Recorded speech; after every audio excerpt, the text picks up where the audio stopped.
बेटा पैदा होने पर उसकी खुशी का ठिकाना नहीं था, लेकिन जब वो अपने बेटे को देखता है तो उसकी आंखें फटी की फटी रह जाती हैं, क्योंकि वो खुद काला था लेकिन जो उसका बेटा हुआ था वो एकदम गोरा हुआ था। और फौरन उसके दिमाग में एक शक का कीड़ा आ जाता है कि आखिर मैं काला हूं, मेरी पत्नी भी काली है, फिर ये बेटा गोरा कैसे हो गया। और ये शक आने के बाद जो पिता था वो छानबीन में लग जाता है कि आखिर ये बेटा किसका है, मेरी पत्नी के अवैध संबंध किसके साथ हैं। और 3 महीने तक ये छानबीन करता है और 3 महीने के बाद फिर एक ऐसा मौका आता है कि पिता मतलब पति चाकू अपनी पत्नी के प्राइवेट पार्ट में डाल देता है और चाकू से पूरे शरीर को गोद डालता है, अपनी पत्नी की हत्या कर देता है। आखिर सिर्फ बेटा गोरा होने पर उसके दिमाग में शक कैसे आया और 3 महीने तक उसने कैसे छानबीन की, क्या हुआ और आखिर में कत्ल कैसे हो गया। पूरी घटना जब आप सुनेंगे तो आपके भी पैरों तले जमीन खिसक जाएगी। तो चलते हैं और जो आज की घटना है उसको शुरुआत से जानते हैं आखिर तक।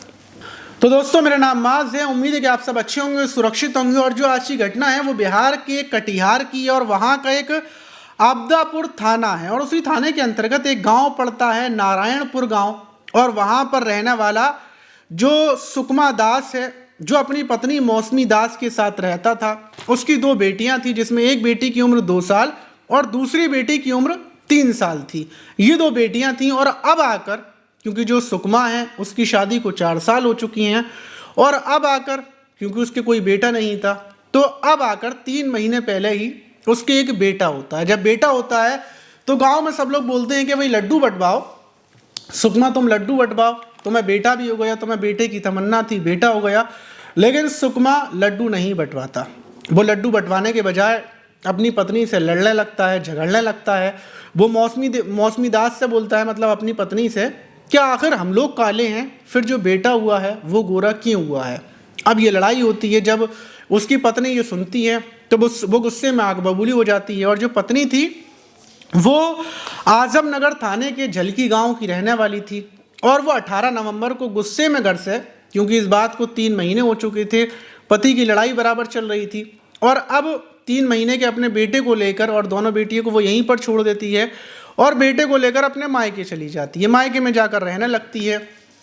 20 नवंबर लगती है और 20 नवंबर को अचानक से जो सुकमा दास था वो अपनी ससुराल में पहुंच जाता है अपनी पत्नी के पास और पत्नी से बोलता है कि चलो घर पर चलो। पत्नी बोलती है कि तुम मुझे मारते हो, पीटते हो, मेरे ऊपर शक करते हो कि ये जो बेटा है ये आखिर गोरा पैदा कैसे हो गया।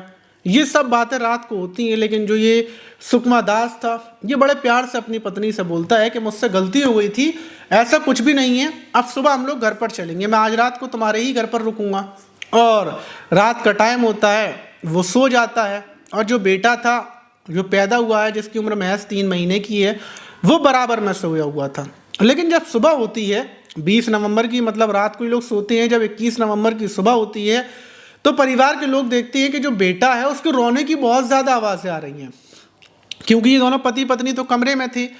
अब जब वो लोग आवाज़ सुनते हैं, वो गेट खोलते हैं, अंदर आते हैं तो वो देखते हैं कि जो मौसमी देवी, मतलब मौसमी है, उनकी बेटी, वो वहाँ पर पड़ी हुई है, पूरी खून में तरबतर है, उसके शरीर पर कपड़े नहीं हैं और उसको जाकर देखते हैं सांसें चल नहीं रही थी। फ़ौरन हॉस्पिटल लेकर भागते हैं तो डॉक्टर बताते हैं कि इनकी मौत तो रात को ही हो चुकी है, चाकुओं से गोद कर हत्या की गई थी और एक चाकू मौसमी थी उसके प्राइवेट पार्ट में घुसा हुआ था। ये देखकर परिवार के लोग सहम जाते हैं। फ़ौरन पुलिस को फ़ोन किया जाता है। आजमनगर थाने की पुलिस मौके पर पहुंचती है।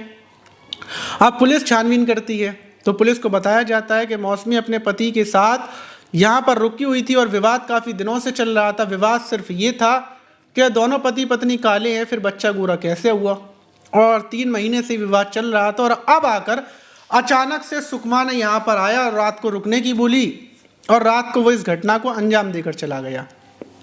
पुलिस सुकमा दास को ढूंढने में लग जाती है, चारों तरफ सुकमा दास को ढूंढ रही थी। उसके नंबर को ट्रेस कर उसको गिरफ्तार कर लिया जाता है। जब गिरफ्तार किया जाता है तो उससे सवाल किया जाता है कि आखिर तुमने अपनी पत्नी की हत्या क्यों कर डाली, तुम्हें शक था तो शक की बुनियाद पर तुमने हत्या कर दी, वो भी 3 महीने के बाद, आखिर क्या मामला था, पूरी बात बताओ। तो सुकमा बोलता है कि साहब मैं बड़ा परेशान था, मेरी 2 बेटियां हुई थी, मुझे बेटे की बड़ी ज़्यादा तमन्ना थी और 3 महीने पहले जब मुझे पता चलता है कि मेरे बेटा हुआ है तो मैं बेहद ज़्यादा खुश था। जब मैं अपने बेटे को जाकर देखता हूँ तो वो गोरा था, वो मेरी तरह काला नहीं था, वो बल्कि गोरा था, लेकिन फिर भी मैं और ज़्यादा खुश हो जाता हूँ कि मैं काला था लेकिन बेटा गोरा है। तो मैं खुशी के साथ उस बेटे को गोद में उठा लेता हूँ, गोद में उठाकर मैं गाँव में निकलता हूँ, सबको दिखाता हूँ। लेकिन जो मेरे दोस्त थे वो मुझसे बोलते हैं कि एक बात बता सुकमा, तू काला है, तेरी पत्नी काली है, फिर आखिर तेरा बेटा गोरा कैसे हो गया? तेरी पत्नी ने किसी और के साथ संबंध ज़रूर बनाए हैं, ये किसी और की औलाद है, तेरी औलाद तो ये नहीं लगता। जब सुकमा से ये बात बोली जाती है, लोग उसको ताने देते हैं, तो बस उसके दिमाग में कीड़ा आ जाता है। कीड़ा आने के बाद वो गुस्से में घर पर आता है, फिर वो अपनी पत्नी से सवाल करता है कि ये बताओ, मैं काला हूँ, तू काली है, फिर ये बच्चा गोरा कैसे? तू बता, तूने किसके साथ मतलब संबंध बनाए थे, किसके साथ संबंध बनाने की वजह से ये औलाद हुई है? ये नाजायज़ औलाद है, ये मेरी औलाद नहीं है। और उसके बाद फिर जो उसकी पत्नी मौसमी थी वो बोलती है कि देखो तुम मेरा यकीन करो, मैंने किसी के साथ संबंध नहीं बनाया, ये तुम्हारी औलाद है, मैं किसी से नहीं मिली। क्या तुम्हें मेरे ऊपर इतना भरोसा नहीं है? इतनी सालों से तुमने कुछ देखा मेरा किसी के साथ अवैध संबंध हो? लेकिन सुकमा के दिमाग में पड़ोसियों ने, उसके दोस्त ने ताने कस कस कर उसके दिमाग में ये बात भर दी थी कि बच्चा तेरा नहीं है। और फिर सुकमा छानबीन में लगा रहता है।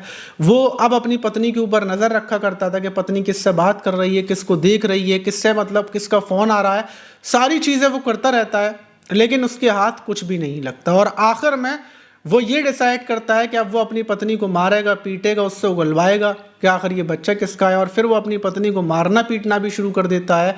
सारे तरीके वो अपना चुका था।